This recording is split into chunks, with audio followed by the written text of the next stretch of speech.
I'm just gonna be honest about this, no sugarcoating whatsoever. Nowadays, for the average guy in Gen Z who didn't happen to win the genetic lottery, trying to find and maintain a girlfriend feels like you're fighting a war on multiple fronts. You have to looksmaxx, you have to do skincare, you have to go to the gym 6 times a week so that you can get shredded and you can mug people. You have to be at least 6 feet tall, of course. You have to learn game and pickup. You have to wait a certain amount of hours before texting her back. You have to put a picture of you with a cute dog in your profile. In some cases, you also need to drive a nice car and make over $100,000 a year. And at some point, to any self-respecting guy, it's like, do I really have to do all this just to have someone who happens to be of the other gender look my way and give me some level of interest? And chances are that she herself never even had to do any of these things, not even close. But it's not supposed to be this way, and it wasn't this way in the past. This is not normal. This is not healthy. It's not a sign of a healthy, functioning society. Because men and women are biologically designed to be attracted to one another. It's not supposed to be this much of an uphill battle. And in the past, at least in the recent past, finding a partner was just normal and expected. But nowadays, in 2025, going into 2026, you just have to jump through so many hoops to the point where, again, if you're at least somewhat of a self-respecting guy, you might even start to think, why am I doing all this? Just to impress and play jester for another human being who pisses and shits just like the rest of us. But unfortunately, the reality is that if you want to enter the dating market nowadays, that's just the game you have to play. And it means that there's a deep flaw in society that made things this way. That's what I'm going to explain in this video. And please stay with me, because at first, what I'm going to talk about specifically is going to sound a little bit weird, like, why am I talking about this particular topic? But if you actually stick around and think critically and be open-minded, whether you're a guy or a girl, then you'll fully understand the root of the dating crisis by the end of this video. This is the truth that I don't hear anyone else talking about, that some people, some woke people, might misinterpret and be mad about, but I'm gonna say it, regardless of whether or not it makes people mad, because it's true.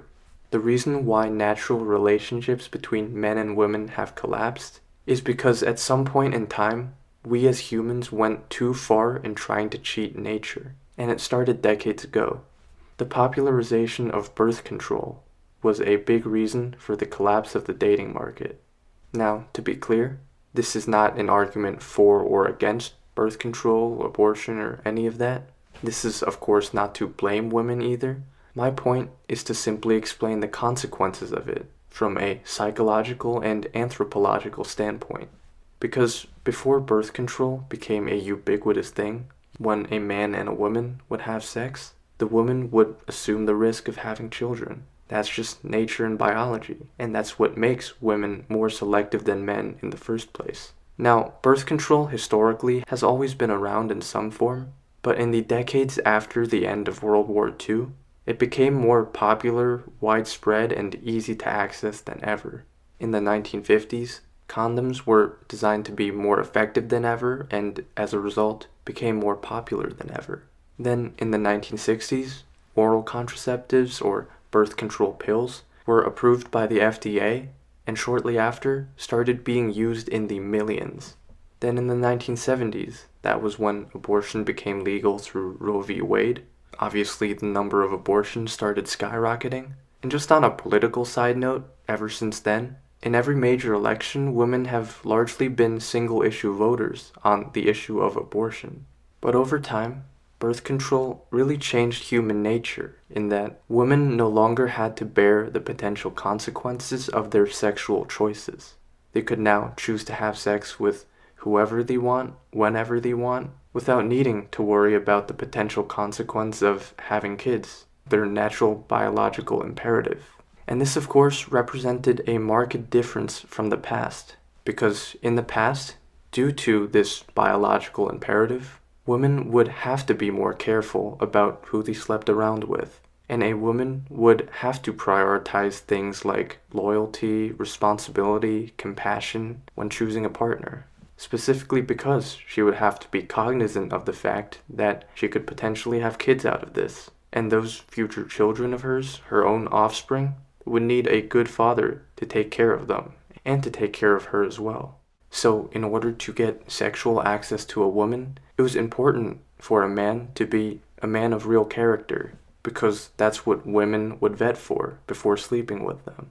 She would naturally have a higher tendency towards better men, so to speak, because she had to have the reassurance that if kids were ever to come out of this, then someone would be there to help take care of, again, her and the kids, and potentially even start a family out of it, which was also something that was culturally encouraged.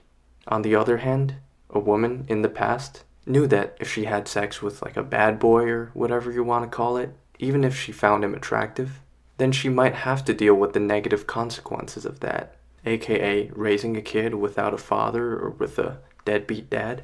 And also, that was something that was shamed by society. So therefore, the woman would be less willing to engage in that kind of behavior, and she herself would be more sexually responsible. Let's bring it back to 2025 though, going into 2026.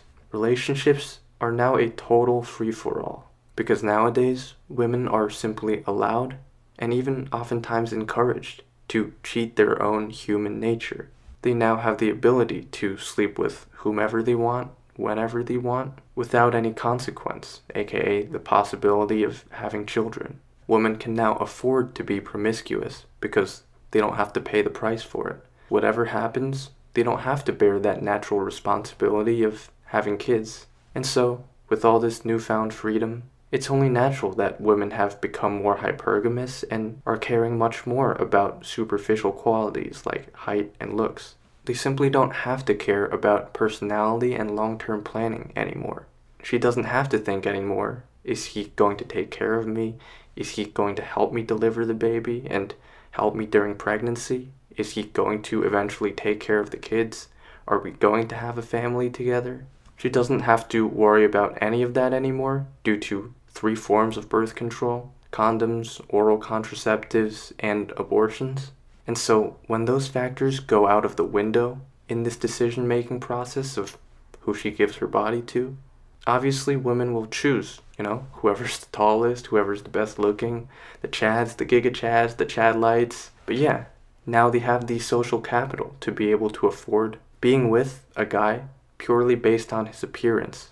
Because no matter what happens, she's gonna have a good time in the moment at least, and not have to bear any long-term consequences.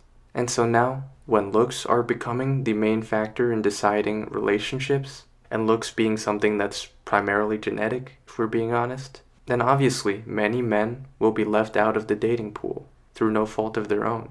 It's not like they didn't work hard enough and that's the reason why they're under 5'10", And these men, en masse, become bitter, angry, resentful, get zero attention, zero validation, zero interest from women growing up all their lives. And ironically, this makes dating even harder for them going forward. Because to the extent which these women still do care about personality, all these men are already, tossed aside like pieces of trash. So you think they're gonna have good personalities? They're gonna be funny and charismatic? More and more men are just having a hard time and becoming unpleasant people to be around, largely due to the social environment that we live in, not always through fault of their own. And then at the same time, the Chads, or whatever you want to call it, the top 10 to 20% that women do sleep with, those men often get rewarded not for their personality or their productivity to society, but simply for their appearance. And another ironic thing is that's the main reason why you hear a lot of women complain about the guys that they date. Because the specific men that they chose are the ones who got by on their looks, on their height. They never needed to be good people. They never needed to improve themselves or develop emotionally. They never needed to be responsible because they were rewarded even in the absence of those traits and behaviors. So if these men keep getting rewarded without actually having to be a good person, then they won't become a good person because they were rewarded for not being one. It's just basic human psychology at work. So it is sad that a lot of women become also bitter, angry, resentful over time because a lot of them do choose the very men who just get by on their looks, don't need to be good people, they break those women's hearts. Then those women generalize it to all men, say things like, all men are shit, or all men are trash. I'd rather choose the bear than the man, if you remember that meme. Even though you've never even interacted with 80% of the male population. Those guys don't even get a single glance their way. And the thing that makes not only dating, but literally everything worse in 2025 is social media. And it especially inflates women's hypergamy, because the algorithm only feeds you the most attractive and most successful people. So for a girl who's scrolling on Instagram all day, that millionaire male model bodybuilder just becomes the new standard, the new baseline from which all men are judged. If she sees that on her screen all day, how is she going to find the average guy from her community attractive?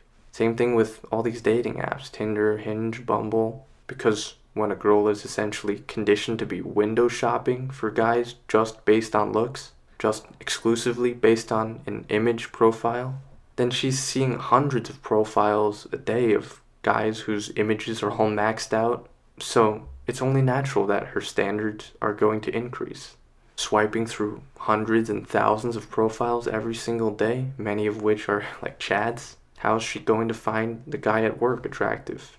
All in all, looks have become the new most important criteria, and the standards for looks have even increased, and they're only going to get higher going forward. And that's why you see the rise of the whole looksmaxxing movement as a countermeasure to women's hypergamy. It's crazy what these people do. And I know because even I got sucked into that world at one point before I eventually got out of it. Bone smashing, you have guys doing makeup or Botox or whatever. Some people, in extreme cases, considering getting limb lengthening surgeries. But even though you can call it cringe or weird, however much you want, these looksmaxers aren't to blame, and this whole looksmaxing trend, it's not fair to criticize this stuff without first criticizing the society of which it's a product. Because what these people explain is just true, that in order to live a happy and successful life in today's world, you cannot afford to be short or ugly. Otherwise, you will have zero chance in this dating market. That's why you see people like Clavicular becoming popular. I see that guy all the time in my Instagram reels now. He's even gone mainstream, going on big podcasts. And I've been seeing a lot of videos shitting on him, but obviously I'm not going to do that because I understand that in reality, he's not the problem. He's only a symptom of a society gone mad, the logical endpoint of it. And instead of blaming these people, instead of blaming men in general who are struggling in this shit, why not try to understand the conditions that created them? At the end of the day, just wanted to reiterate again that the reason why dating has collapsed in 2025 is because we as humans went too far in trying to cheat nature. Even though this is not an argument for or against birth control as a right, the very concept of birth control is the definition of cheating nature.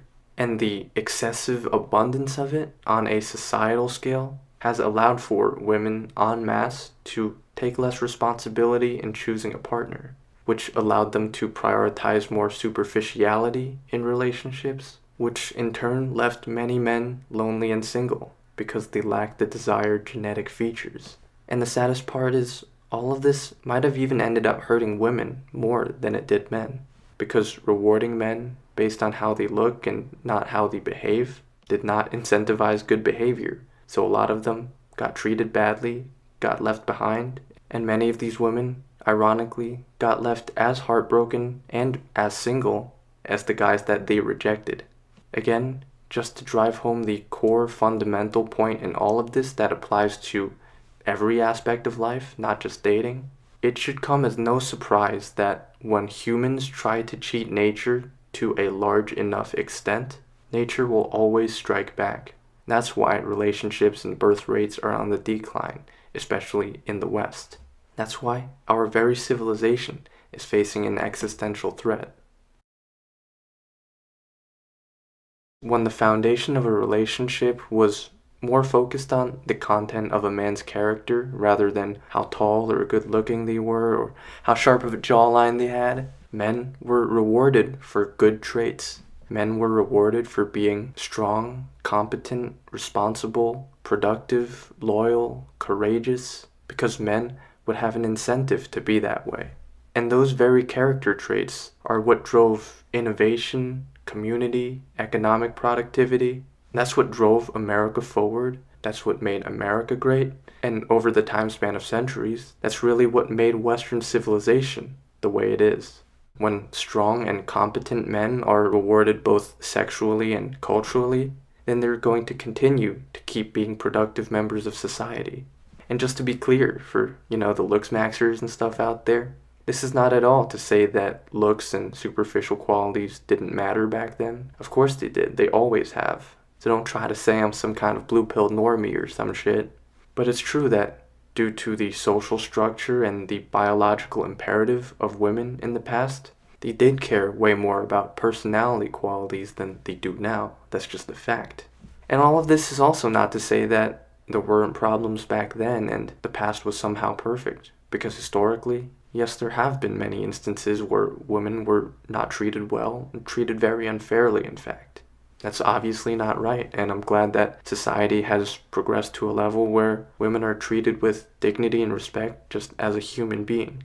But at the same time, do you really think that the past or traditional relationships were truly that bad all the time? Do you not think a lot of it was perhaps exaggerated by the feminist movement for the purpose of pushing their agenda?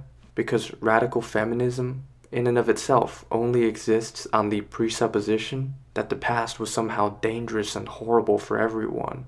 So it's in their vested interest to paint the past in that light, to convince modern-day women who never actually experienced the past that it was somehow oppressive because they had it so much worse back in the day, that it's better to not stay at home with your own children and raise them up with your own hands, that it's better to rot at a corporate office all day, that it's better to listen to a boss tell you what to do all day than to listen to the guidance of your husband, that it's better to send your children off to a daycare to be raised by another woman you don't know. And if you really think about it deeply, it's no coincidence that there are many powerful institutions that actually benefit a lot from the strong, independent boss babe movement. For example, doubling the workforce through encouraging every single woman to pursue a corporate job just means doubling the competition pool, which gives corporations more leverage, because it allows for, obviously, more net productivity, but also lower wages and benefits relative to inflation due to basic supply and demand. And then you have the higher education system and private for-profit universities who, through telling every single woman that she needs to go to college, well, they get double the enrollment, double the money, double the number of potential workers to funnel into the corporate world. And then also, when the relationships between men and women break down, because children used to be what held men and women together, but they encouraged women to get rid of their children, well, that means that men and women are largely living separately nowadays. AKA, they're paying separate rents, separate mortgages. So in the end, the landlords, the mortgage companies, the banks, they all make more money. Even our very own government, they benefit from this agenda because when women work and live separately from men, that just means more individual taxable income, more money for them. So there's a whole rabbit hole you can go into when it comes to looking at who actually benefits from the radical feminist movement, the corporate girly agenda, but maybe that's a topic for another time. Now, just to end this on a personal note, as I oftentimes do, I would say that out of all the people I personally know around my age, I'd estimate that only about 10 to 20% of them are in long-term monogamous relationships. And it's not like I have a bad sample either. It's not like these people I know are just rotting away, playing video games in their parents' basement or whatever. Most of these people I know are from college, and if you know anything about me, I literally went to one of the top universities in the country. My friends from Michigan are all either in med school, in reasonably high-paying jobs, pursuing grad school or higher degrees. And in general, highly educated, very successful for their age, in good shape physically as well, socially well adjusted for the most part. Most of them are much better looking than I am, but they're also struggling in the dating market. Almost every guy is having trouble with it. So it's not just you. It's not just the people that you know. It's literally everyone. Even the people in, elite circles, because I've been in those myself. So I just want to end with this. To all the guys out there who resonated with something at least that I said in this video, who might be struggling with some of the same things that I and many people are struggling with when it comes to dating and relationships, hold the fucking line. Don't give in. Even if it means something like going your own way. Never simp. Never be desperate for validation from women. Believe me, I've done it before. Because that just makes everything worse for everyone. Keep in mind that this is not necessarily your fault, but at the same time, don't use that as an excuse to not try to level up, to not try to improve yourself in every area of life. Physically, mentally, socially, financially, whatever you can think of. Because ultimately, it's about having honor in all of this, having respect for yourself. If the game is as rigged as it is now, you don't have to play it. Or at least, you don't have to actively seek it out in a desperate way. So, what I'm trying to say is that at the end of the day, it's almost like all roads lead back to just focus on yourself, king. But for real.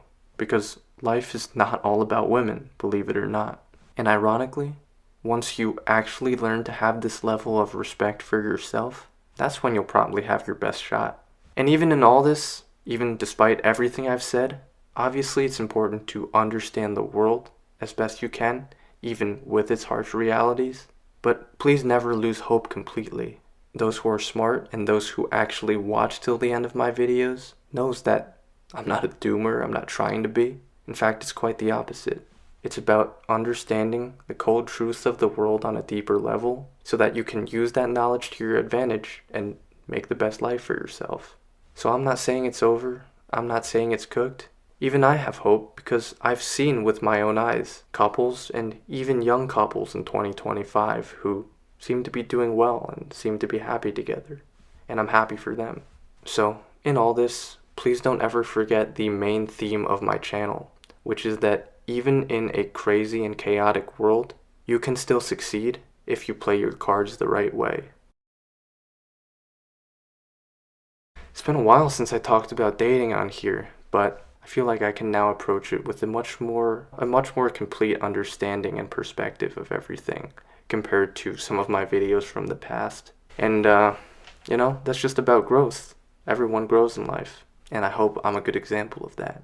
As always, thank you for watching, especially if you stayed till the end. And as you know, on this channel, I'm trying to do things very differently. That's why every part of this video is completely homemade. I don't take any sketchy sponsorships or try to sell you an online course or promote affiliate links. None of that BS that most other influencers do nowadays. I just personally don't think it's authentic. But as a result of that, obviously I don't make a lot of money from this. So that's why your support, your voluntary support, is really the only thing that keeps this channel going. So thank you so much, and I really mean it, to everyone who supports the channel through Patreon or channel memberships. I'll show you guys on the screen, as I always do. But basically, if you've ever gotten some kind of value out of my channel, if I've ever made some kind of a positive impact in your life, I'd really appreciate if you consider supporting the channel through, like I said, Patreon and channel memberships. On Patreon, you can actually message me one-on-one, talk to me about literally anything. You can start up a conversation in our community chat where there are really interesting things that people are bringing up. And there's a ton of bonus content on there as well, including some Patreon exclusive videos about topics I can't really talk about on here. It's just really so much stuff on Patreon, all of that for less than the price of a cup of coffee nowadays. And it goes directly towards supporting this channel so that I can continue. Or if you don't want to go through the hassle of getting on a completely different platform, you can also support the channel right here on YouTube through channel memberships. As a channel member, you'll get access to the full archive of videos, including a lot of previous ones that I ended up making private because they were a bit more personal or in-depth or even cringe at times, if I'm being honest. But If you become a channel member, you can see all of those, plus all of the full-length live stream replays of every live stream I've done in the past. That's a lot of extra content as well, because each one of those is probably over an hour. I think I've done around 10 of them. And you can watch people ask me very interesting questions that I answer in real time. I'm thinking about maybe bringing the live streams back next year. Not sure yet. Let me know if that's something you want as a regular thing.